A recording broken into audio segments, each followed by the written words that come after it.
Coralville Planning and Zoning Commission. Can I get a roll call, please? Could hit Snyder? 600. Wen, I don't know if they have a number. Taylor, Here. Winman, Here. Aaron's, Here. Fessler, Here. and Wilson. Here. I don't know the Entertain a motion to specific number. approve I tonight's know they agenda. So So moved. moved. Moved by Taylor, Second. second by Wilson. All in favor, say aye. Aye. Okay, now consider approval of last month's minutes. So moved. Moved by Aaron's, Second. second by Wynn. All in favor, say aye. Aye. Okay. Item 5 is a public hearing on a request by the City of Coralville, Allen Poots, and Watts Development, Inc. for the approval of the rezoning from R1 and R3 to RPUD, preliminary plat, final plat, and PUD site plan for Golfview Terrace. This will be the time if anyone wishes to address the commission. And you folks have been here several times on this, so you know the procedure. If you wish to address the commission, please step to the microphone, introduce yourself, and sign in, and limit your comments to 5 minutes. Okay, the public hearing is now open.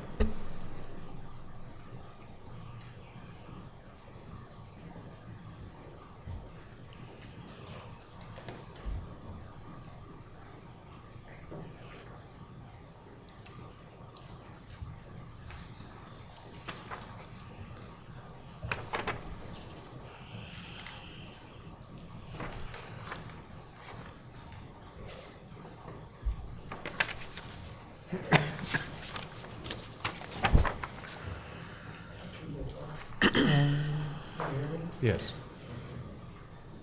I guess the first thing I'm curious about is, check that. No, it's not on.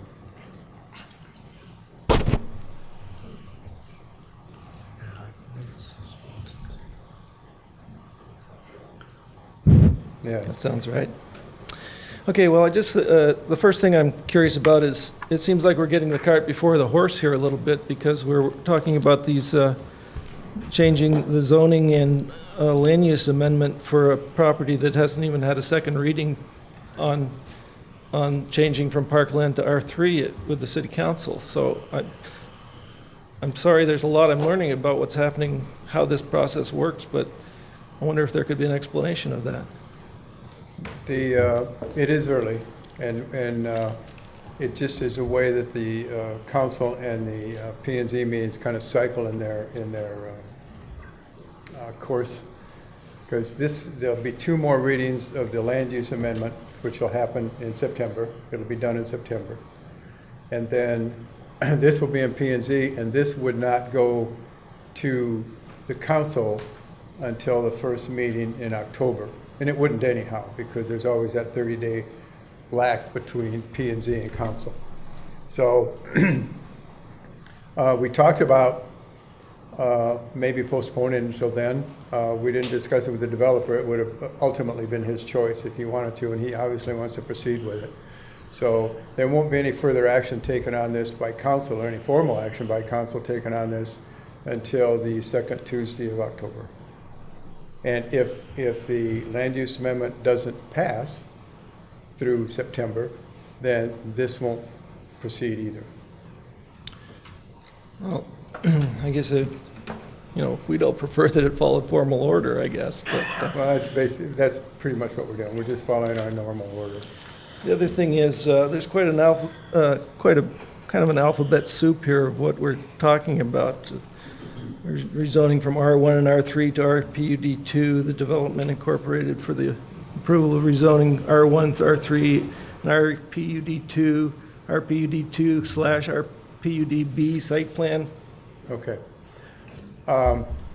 In order for this development, where we have multiple buildings on lots, it has to come to us through a residential planned unit development.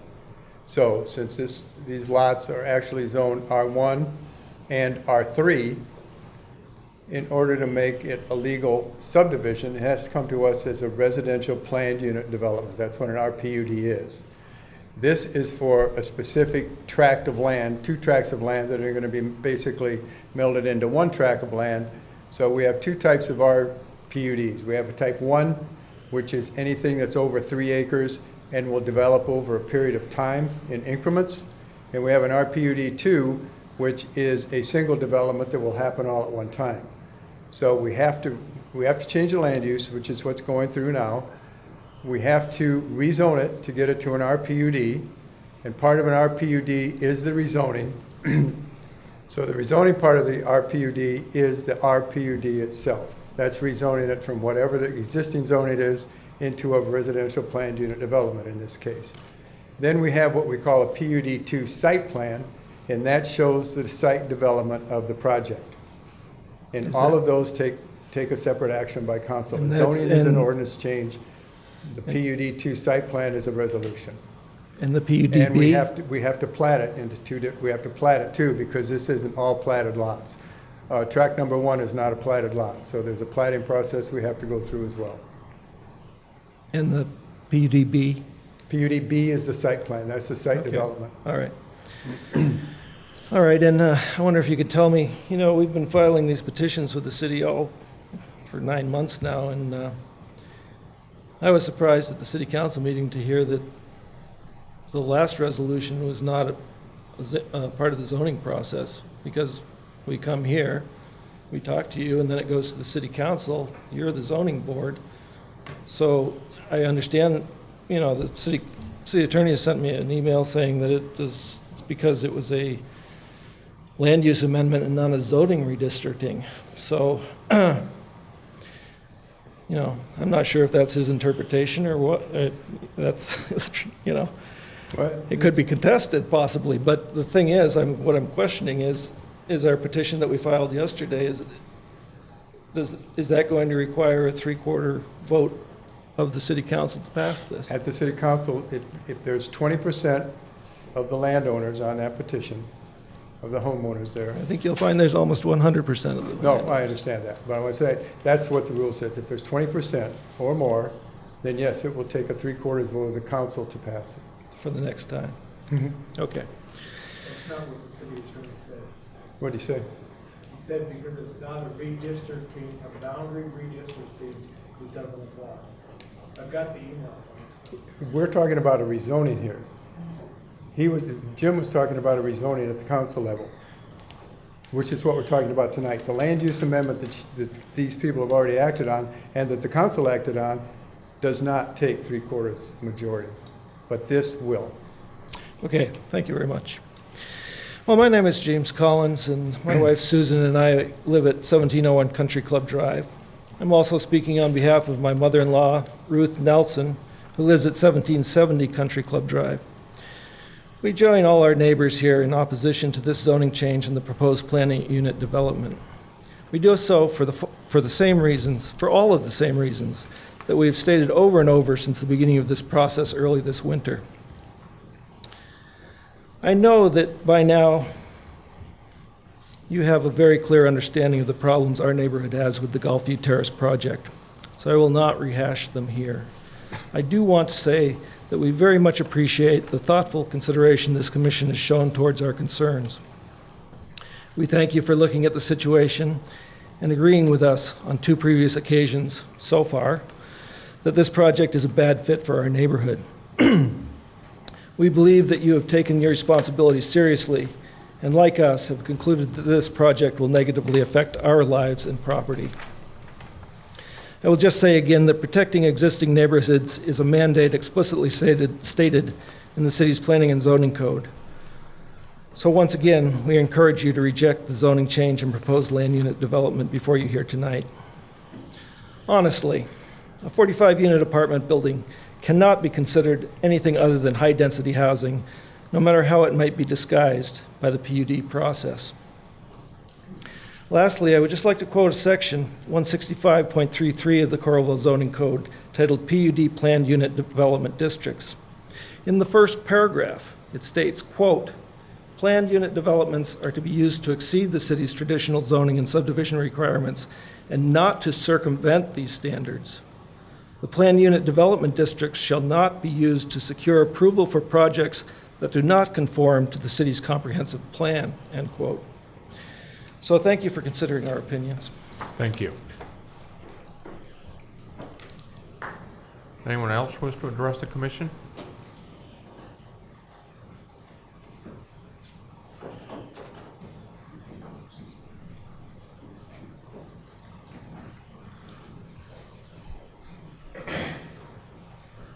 Good evening, Dwayne Musser with Watts Group. I'm just here representing the developer.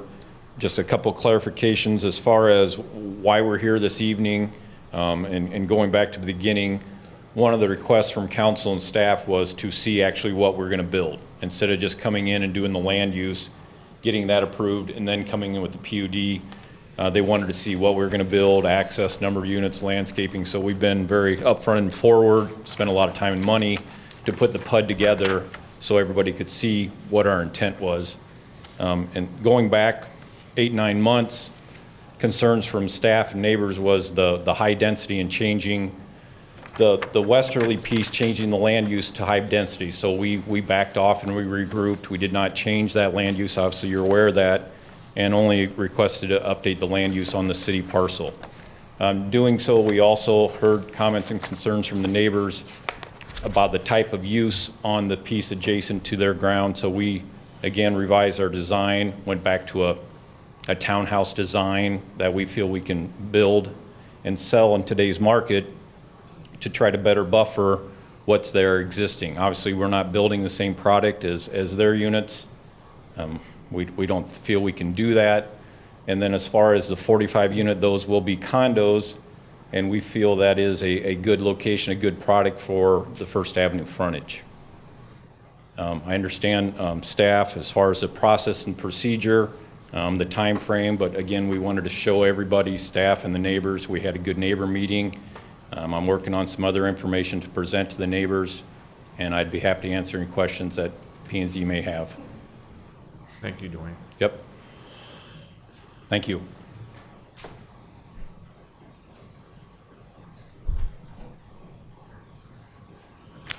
My name is Barb Grilly from 1850. We were at the Good Neighbor meeting that was held a week ago, and we got a lot of information. But some of that information, as a math person, I tried to comprehend it. The building, the 45-unit building on First Avenue, is going to be almost the length of a football field. It is 279 feet long, and it is almost half the width of a football field. And it's going to be 3.5 stories high. So imagine that. Think about looking at Kinnick Stadium, the football field, half of that, and 3.5 stories high. That's what we're going to see when we go out of our driveways.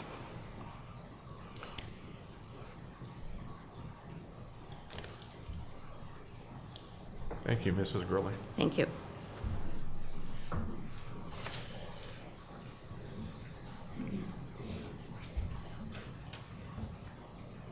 I'm Gene Gessner.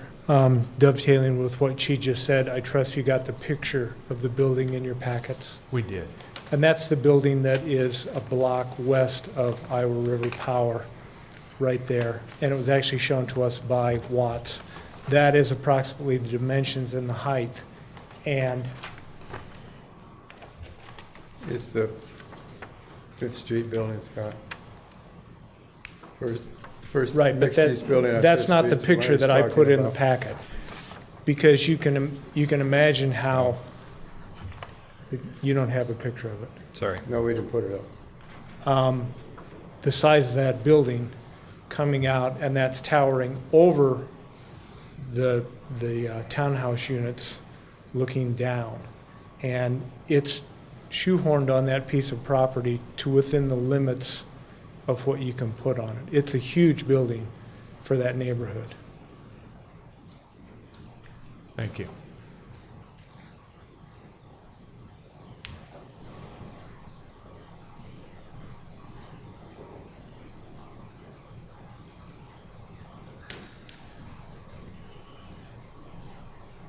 Anyone else wish to address the commission? Now would be the time, if so. And we've also received a number of letters which we've all had a chance to view. Those will be part of our consideration tonight as well. The last, Petition also? yes, we did. Last call if anyone wishes to speak to the commission tonight. If not, we will close the public hearing. We will consider approval of the rezoning. So moved. Moved by Aaron's, Second. second by Tickler. Hey, Jim, is there anything else we need to say on this? I think I explained it when I explained the Okay. PUD process, so, no. Commission discussion on the rezoning. From R1 and R3 to RPUD. So did you have some pictures there that could we see those? I don't know, Jim, I'm sorry, the images, Yeah, the images that he had started to, so that we can see better what, or were they anything any different than what's in here? I don't. The well, you renderings, can, pardon me? the renderings that I pulled up there. Yeah, they're gonna be part of the, they're gonna be part of the PUD, you're gonna, PUD 2 you're gonna vote on next. But, That, so you can see them now if you want, but what we're looking at now has, basically is just a rezoning process. So you're gonna see them at the next situation.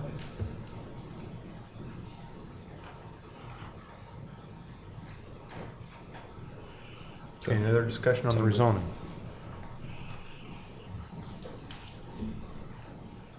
So this is just standard protocol, right? You have to do a This is- PUD in order to build on it, so. That's correct. This is just making these into buildable lots is all Yeah. we're looking at here is. Okay, there's no further discussion. We'll call for vote. Can we do a roll call, please?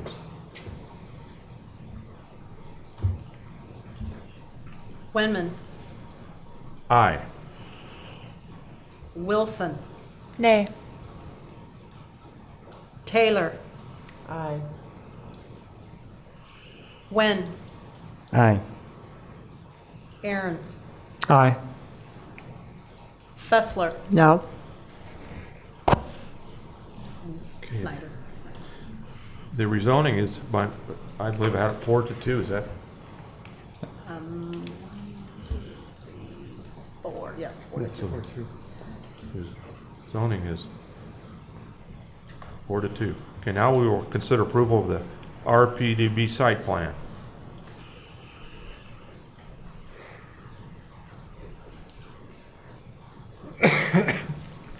Have a motion on the site plan?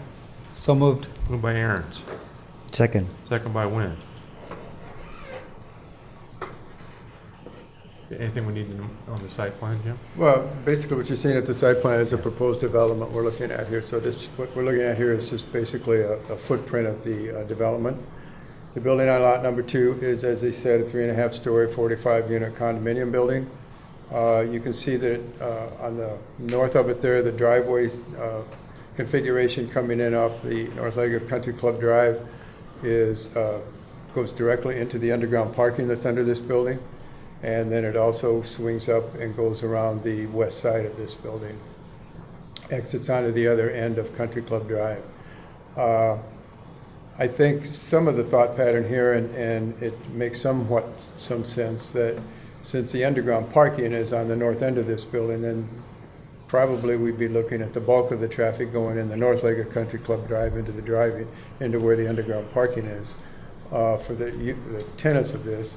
And then of course, the other drive is there, and the other drive is there with 2 exits for 2 reasons. One, it makes sense almost to have the 2 there, but it also is for emergency vehicles so that they can have easy access to this building as, you know, the rear end of the fourplexes if it becomes necessary. And so that's basically why, you know, it's got the 2 entrances. That has outdoor parking, as you can see, surface parking as well.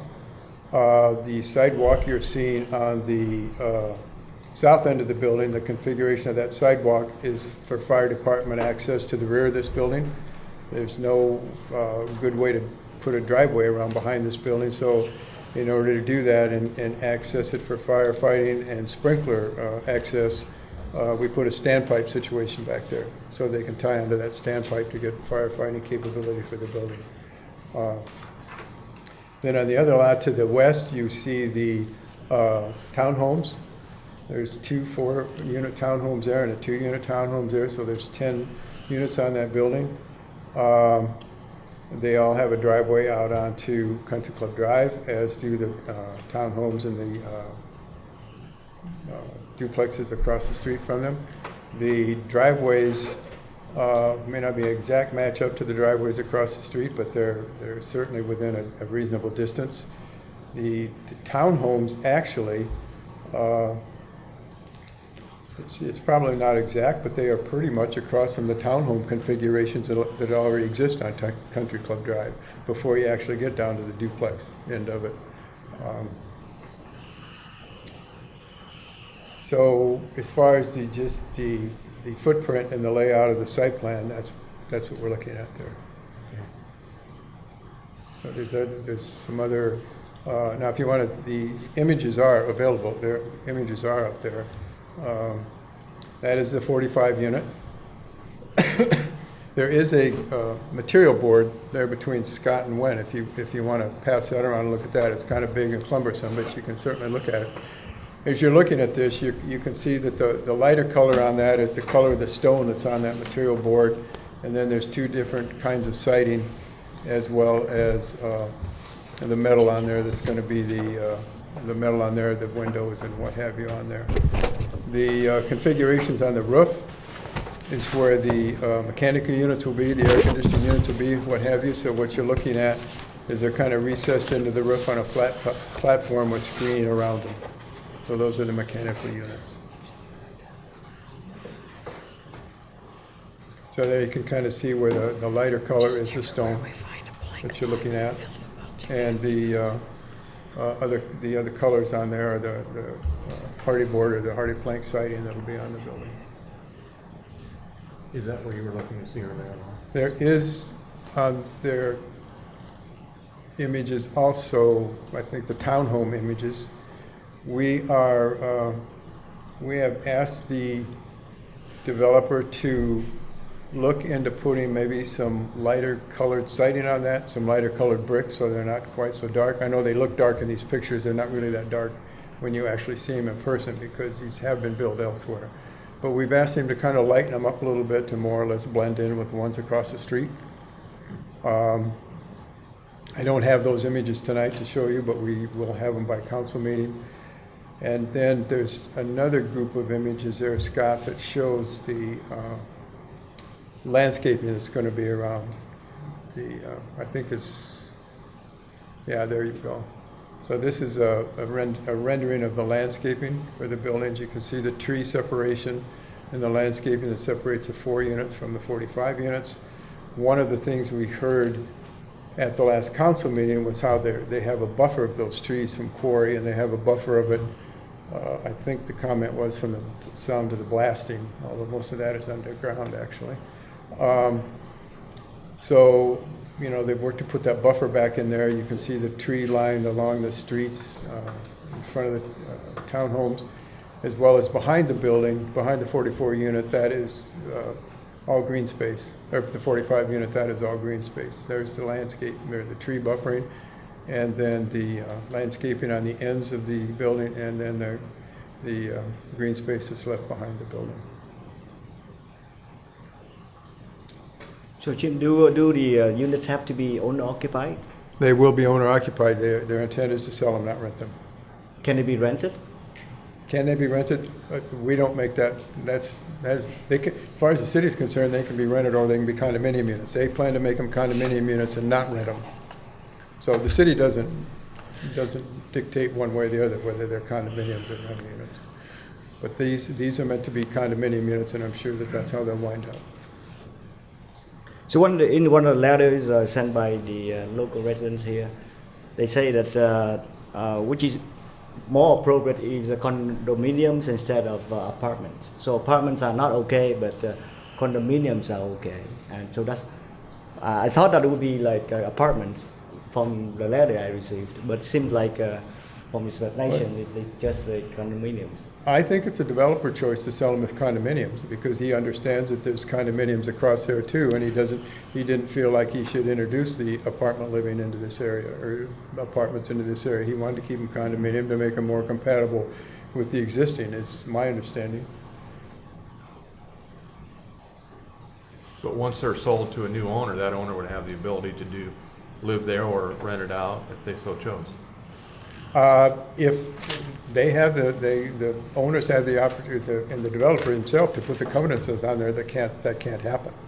Sure. So yes, we can't stop that as a city, no, but the developer and condominium owners can certainly stop that.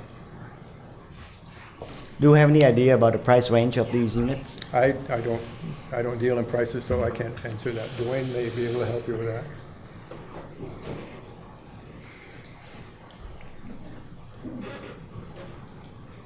Yes, you're correct. We do intend to sell all the townhouses and the 45-plex as owner-occupied condos. We actually got a building plan on the 45, and we're putting it out for bids. It's a combination of 1 and 2 bedroom condo units.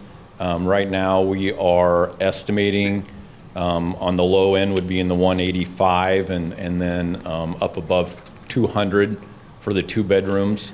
On the condos, on the 45-plex. As far as the townhouses, again, we don't have final design, but it's very similar to some of the townhouses that we've recently built.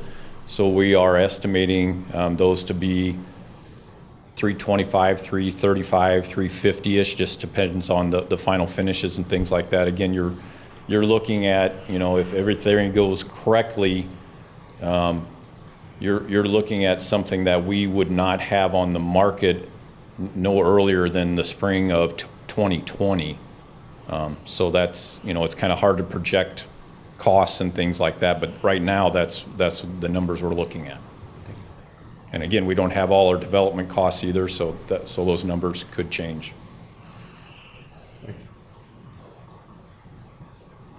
Any further questions or discussion? Hey Scott, behind that unit to the corner, like where the intersection is, how far does that drop off? Here? From there to there, yeah. Let me, give me a second. Oh, yeah.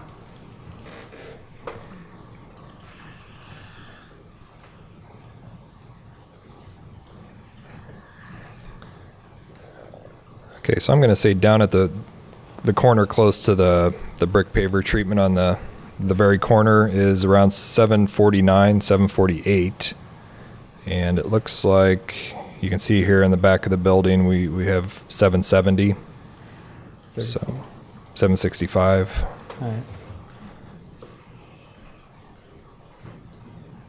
So 20, 25 feet ballpark. It varies. What about parking, Scott? Back here? So each unit has one designated parking? That I don't know. Jim, do you know? Each unit has at least 1.5. I think there's enough parking there for everybody has 2 parking spaces per unit. There's more parking on this development than is actually required by ordinance. So keep going there. Okay, so Right total here. parking required would be 94 spaces. And they have garage parking is 61, off-street parking is 33, so it looks like they're right on it for parking for the 45 unit.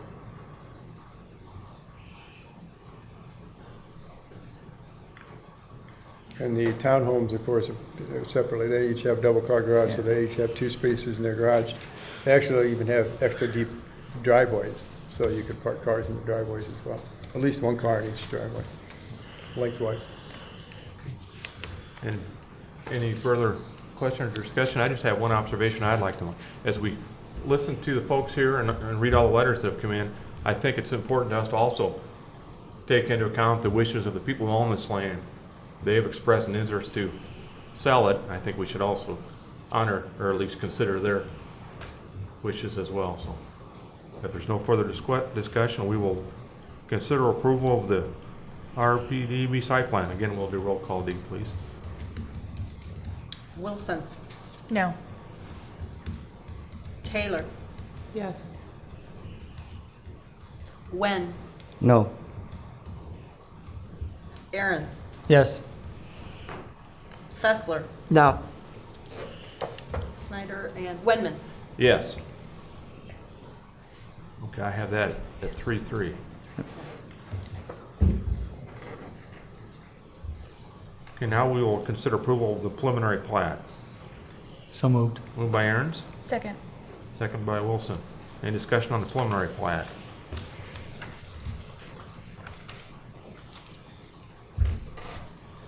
Anything we need to look at, Jim? here? Well, this is just platting it into two separate building lots. Lot number 2 would be the 45, lot number 1 would be the townhomes. This would be of the land we just approved rezoning of, those lots. Yes, Okay. yes. Okay, if there's no further question or discussion, we'll do a roll call vote on approval of the preliminary plat. Taylor. Yes. Wen. No. Aaron's. Yes. Wenman. Yes. Snyder. Fessler. No. And Wilson. No. Is it 3-3 again? Can I ask a question, please? The comment was made that the owner wants to sell the property. You do realize that the larger tract is owned by the city. I'm aware of It's that. not being sold.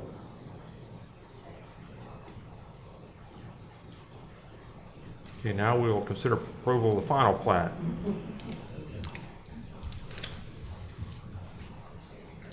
So moved. Sorry. Moved by Aaron's, Second. second by Taylor. Any discussion on the final plat? Okay, need a roll call again, please? Wen. No. Aaron's. Yes. Taylor. Yes. Wilson. No. Fessler. No. Wenman. Yes.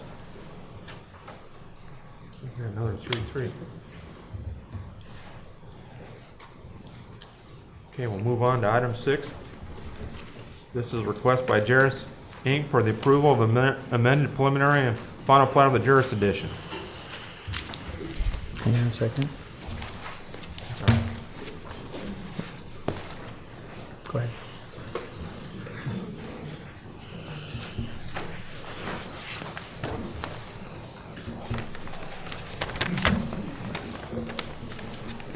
Good luck with your knee.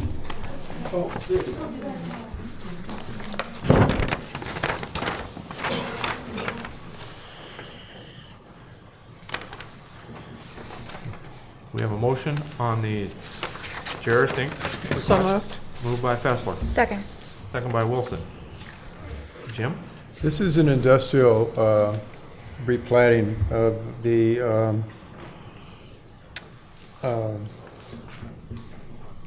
existing lots that are already there.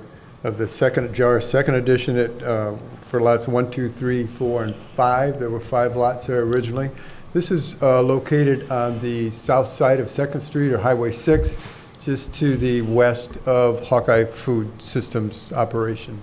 So in the big building, you see there labeled number 4, which is lot number 4, is the large building that actually Goodwill is going to do their oil preparation.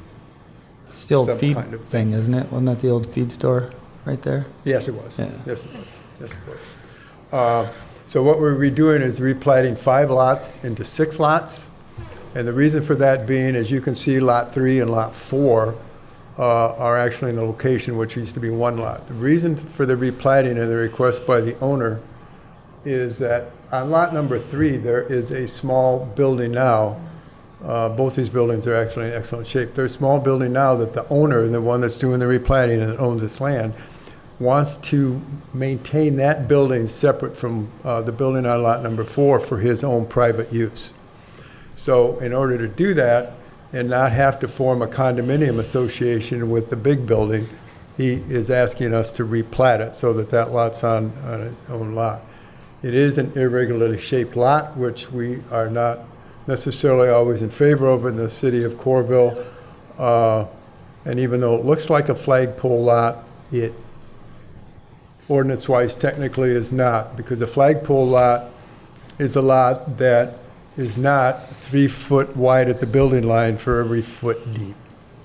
This lot has plenty of frontage on Highway 6 in order to qualify for a standalone lot.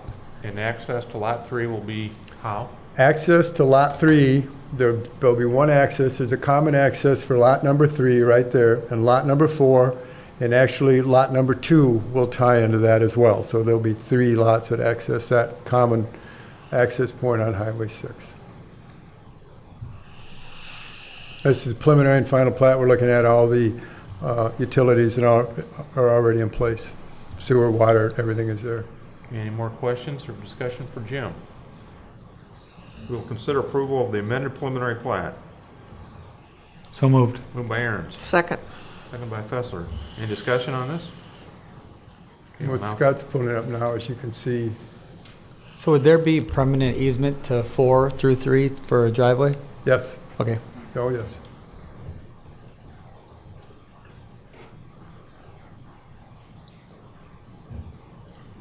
So you can see where the small building was on the overhead compared to the big building.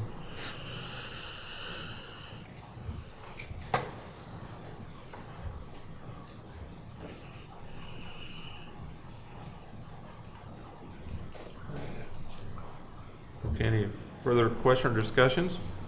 We will vote on the approval of the amended preliminary plat. All in favor say aye. Aye. Opposed? Okay, motion carries all ayes. Now we'll consider approval of the final plat. So moved. Moved by Aaron's, Second. second by Fessler. Anything different on the final plat, Jim? Nope, same. Any discussion on the final plat? Not all in favor say aye. Aye. Opposed? Okay, motion, final plat's approved, all ayes. Item 7 is request by Coralville Commons investors and build-a-suit for the approval of a preliminary and final plat of Crosspark Addition. Consider approval of the preliminary plat. So moved. Moved by Aaron, Second. second by Wilson. Jim? This is a re-subdivision of 2 lots from Coral Ridge Commerce Park. Lots 1 and, no, actually, there's lots 2 and 5 of Coral Ridge Commerce Park, located right north of Wheaton Road there, which is this short stub street going out to 965 off Crosspark Road, or Coral Ridge Avenue, I'm sorry, off Crosspark Road. So they're re-subdividing these 2 lots into 3 lots, lots 1, 2, and 3, for buildable lots. They will have, as you can see on there, shared access points. Lot 2 and 3 will share an access point. Lots 1 and 2 will share an access point off of Crosspark Road. We're sharing accesses. There will be no access off either one of these lots, or of lot number 3 onto Wheaton Road. We do have a 5-foot sidewalk on Crosspark that will continue across the front of these and tie into a 10-foot sidewalk on the southern boundary of Wheaton Road that eventually will go further to the east as that land develops over there. These lots are for commercial development, as the existing lots were as well. Don't have uses specified for them, but they will be for commercial development. And a question for Scott, will that Wheaton and Coral Ridge Avenue eventually be signalized? Yes. Soon, That's if Coral Avenue gets open. whenever. Yes, it will be. There wasn't a commitment there, dude. Well, it is raining, so. And any further discussion on the preliminary plat? Now we'll move to vote. All in favor of the preliminary plat, say aye. Aye. Opposed? Okay, motion carries all aye. Now we'll consider approval of the final plat. So moved. Moved by Wynn, Second. second by Aaron's. Any discussion on the final plat? All in favor, say aye. Aye. Opposed? Okay, final plat's approved, all ayes. Item 8 is request by Palmer Custom Builders LLC for the approval of the preliminary and final plat of Stepping Stone Ridge. We'll consider approval of the preliminary plat. So moved. Moved by Aaron, Second. second by Fessler. Hey, Jim? This is a Scott that, or the area that Scott has outlined in the green. It's a little triangular lot that is right south of Michelle Lane, which is just off the roundabout on 12th Avenue and Forever Green Road by Northwest Junior High. This lot was formerly a farmstead that had several buildings on it. Now the developer wants to subdivide this lot into 2 buildable single-family lots, as you can see right there. Both lots, although they look like they'd be difficult to build on, you can see that the there's a line there. The interior line is actually the building area on each lot, so you can see that a house will fit on there very nicely. Will these lots directly access 12th Avenue, or? They do access 12th Avenue, yes. There's no other access point for them.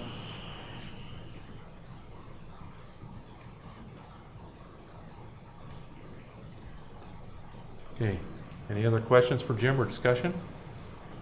Once again, we're doing the preliminary and the final because the sewer's already across the front and the water's across the street, so. Okay, all in favor of approval of preliminary plat, say aye. Aye. Opposed? Okay, motion carries all aye. Now we'll consider approval of final plat. So moved. Moved by Fessler, Second. second by Wynn. Any discussion on the final plat? Okay, all in favor of approval of final plat, say aye. Aye. Opposed? Okay, motion, final plat's approved, all ayes. Jim, we have something for next month yet? Right now, no. We had a submittal come in next month, but it's not complete enough to even go through subdivision review. So unless they bring us something else pretty shortly, then no, we won't have Okay, it. we can consider a motion to adjourn then. So moved. Moved by Aaron. All in favor, say aye. Aye. We are adjourned. So those, hey Jim, those two lots, that's where that tall retaining wall is, isn't it? Yes, tall retaining So wall. they're gonna have to bring that up quite a bit to even That's get the out of plan, there. Fill it The in, wall would go away. fill it in, and get away from that. The wall would go away, but go ahead, Can't, it John. won't make any difference. Yeah, I mean, so what I'm trying to do is, with the two lots, we're basically going to take down the retaining wall. I talked with Jim about this, also Scott. Tried to reach out to Kelly and Dan. They did get back to me. Dan was supposed to meet with me yesterday at the lot to go over, what I was going to do with, and to try to make, the driveways basically go from 12th onto two properties. And so, what I'm trying to do is to try to get two driveways. One, there's already one driveway obviously there. The other driveway would be coming into the second house. And so that was something that, I'm trying to work through with Dan and Kelly, but Dan no-showed me yesterday. And so, I don't have any concern with the lot at all. I've been building with my dad for about 15 years, done about 40 homes.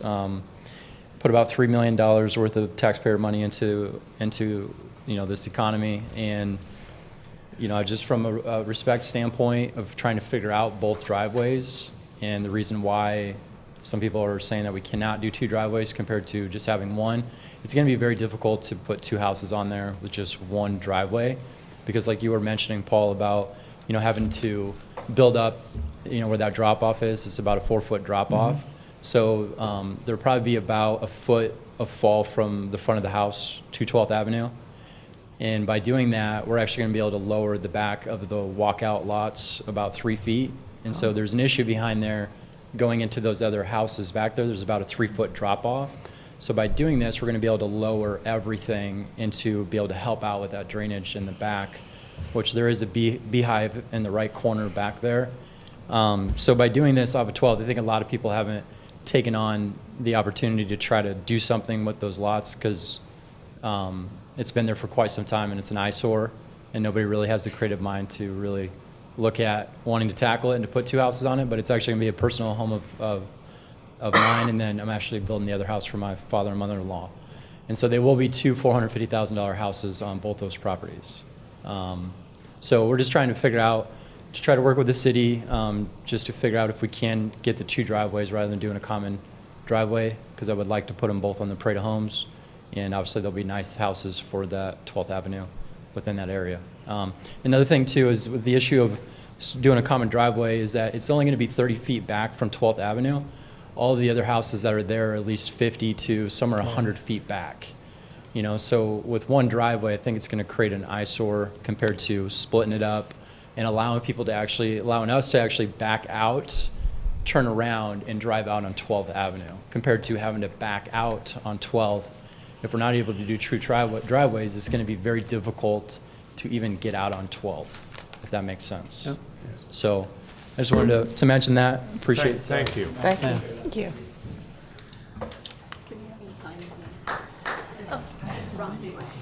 Isn't the meeting technically over?